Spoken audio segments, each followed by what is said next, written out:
Alright guys, I am here with Deric Ruttan, who just released his latest CD, Up All Night, the live version. Yes. So what made you decide to choose Calgary as the place to record that one? Well, what made me decide was I played the Nashville North stage at the Calgary Stampede. I think this was our fourth or fifth time to do it, and I wanted to make a live record since my Sunshine tour in 2010. And I just knew that the Calgary Stampede show, it's always just exciting. The fans are always, excited. They're in there. There's enthusiasm. It's always a great show. And I just really wanted to, one, I wanted to capture that vibe, and two, I wanted to sort of showcase the talents of my touring band, because they're all excellent musicians. There's an interesting chemistry when we play these songs live, as opposed to how they are on record. Definitely.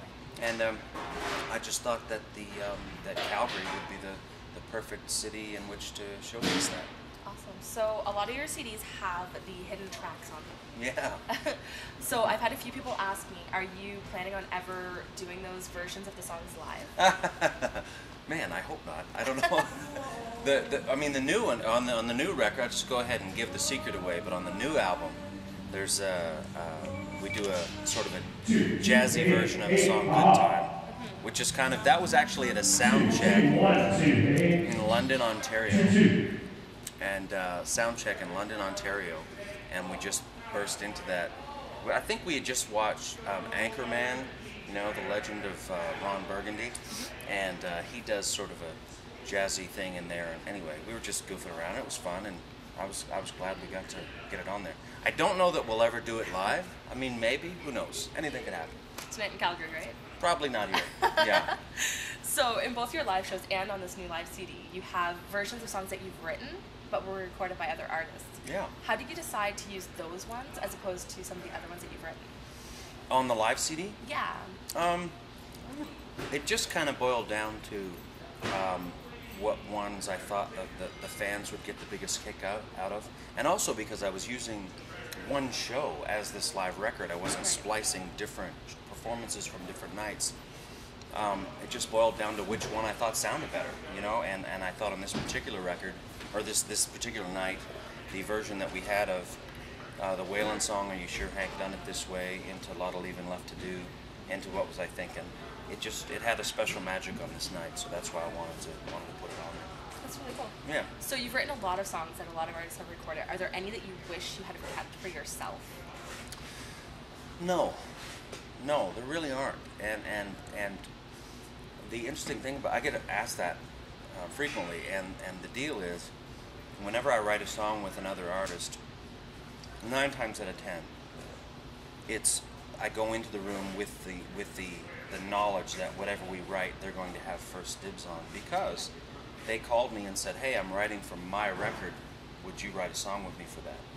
So when you go in with that, it's like going in to commission a piece of work. You know that the person who commissioned it is going to get first crack at using that piece. So not really. And the thing is, all of those songs, I think, really found great homes with the artists who cut them. I like Hold My Beer, but I would never have recorded that song. Right. But it found a life with Aaron Pritchett, and quite honestly, it's made me a lot of money. The Dirk stuff, same thing. Those songs I probably wouldn't have done as well as him, and they've had a great life with him, and that's been a great thing for me and my family financially. So no, I don't regret any of those. That's awesome. Okay, so a lot of your fans probably don't know. 94, you were in a movie with Dolly Parton, The Blue Valley Songbird. I cannot believe you have a copy of that in your hand. You can find it at almost any Walmart you go to. Can you really? Yeah. I've never even looked for it. I didn't know you were in it when I got it. Really? No, I had no idea. Oh my gosh, you just bought this and there it was. Yeah, I saw Deric Ruttan in the credits and it was like, what? Yeah, I know. When? Like recently you saw this? About 4 months ago. Okay, yeah. So how did this all come about? Well, Dolly Parton and I mean, it doesn't get talked about a lot, but she and I go back. We dated when no, I'm just kidding. What happened was, I was in between publishing deals in Nashville. This is early on in my career. This was actually '99 that this Okay. movie was made, not '94.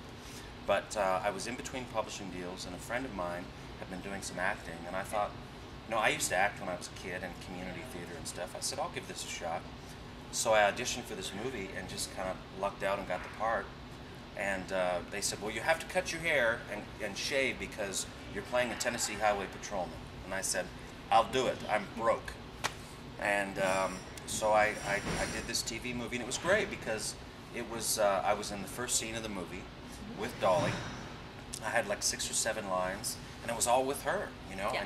And in between, I play a cop who pulls her over at the start of the movie for running a stop sign, and it was great. I mean, in between takes, she's asking me what I do, and we're talking about music, for obvious reasons, Yeah. and we knew some of the same people, and she was just asking me how my music career was going, and she was very genuine, very friendly, and I really enjoyed that. But kudos to you, because no reporter Has brought that in up. the 9 years that I've been doing this has brought that up.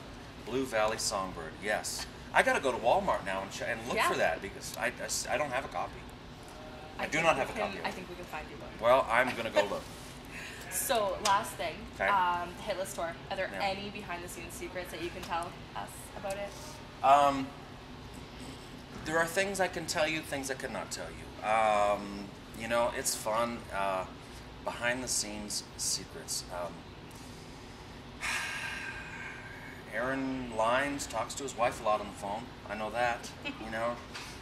They both straight. All the dirt on this tour is on the crew. Really. Oh.